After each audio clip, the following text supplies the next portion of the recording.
I'm Erin and I love coffee. All coffee. Well, all good coffee. There are many different ways to make coffee and everyone is an expert. But as a coffee fanatic, I will tell you that the best way to make coffee is to make coffee to your taste. I like my coffee strong and in recent years sweet. So today I'm going to show you how I make my go-to everyday coffee. I've been enjoying variations of this cup for literal decades, but I think I've reached perfection with this most recent iteration. I call it the Lazy Haze. Traditionally, to make Viennese coffee, you would brew 2 strong shots of espresso and pour them into a full-size cup like this one. Then you would take whipped cream and you would infuse the espresso until the cup is filled. I love this, but to drink it on a daily basis would require a little more active time than I have in the mornings. So here's how I've modified the Viennese coffee for my lazy lifestyle. I start with this, my 4-cup French press. I started using a French press in college and I've never looked back. What I love about it is that you have a lot of control over the strength of the coffee and therefore the coffee's taste. Okay, so let's get down to business. I'm using a 4-cup French press, which is 17 ounces, but it takes only 12 ounces of water. Some experts say to use a 1:12 coffee to water ratio. I say start there, but then experiment for your own taste. If I were strict about the 1:12 ratio, I'd measure out 30 grams of coffee beans. But I found I enjoy the coffee most when I use about 27 grams. Now I'll start my kettle.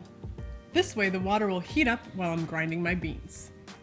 For the best results, heat your water to between 195 and 205 degrees. But if you forget about it and you let it come to a roaring boil, don't stress. Just let it sit for a minute while you do something else. For example, you could pour the water into your French press, coffee cups, and decanter to warm them up. When you grind your beans for a French press, avoid a super fine grind.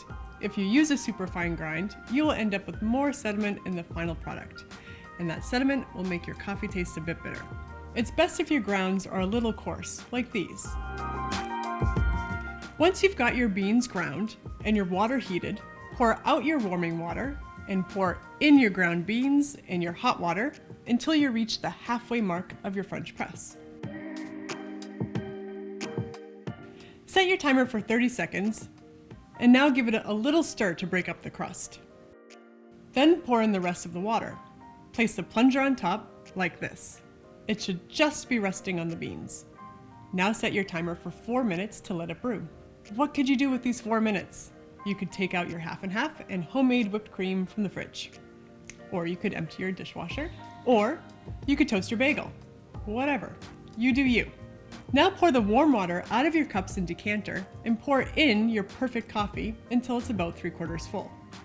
Pour in a tablespoon of milk or half and half.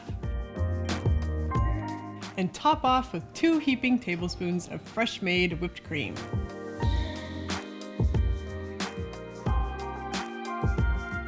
But before you sit down and enjoy that coffee, decant the rest of it so it doesn't become bitter. You don't want the coffee resting on those beans. Perfect. So why is this the Lazy Haze? Because I cool down my coffee with half and half so I don't have to wait for it to be a drinkable temperature. And I use a fraction of the whipped cream, which means I don't have to make whipped cream more than once a week.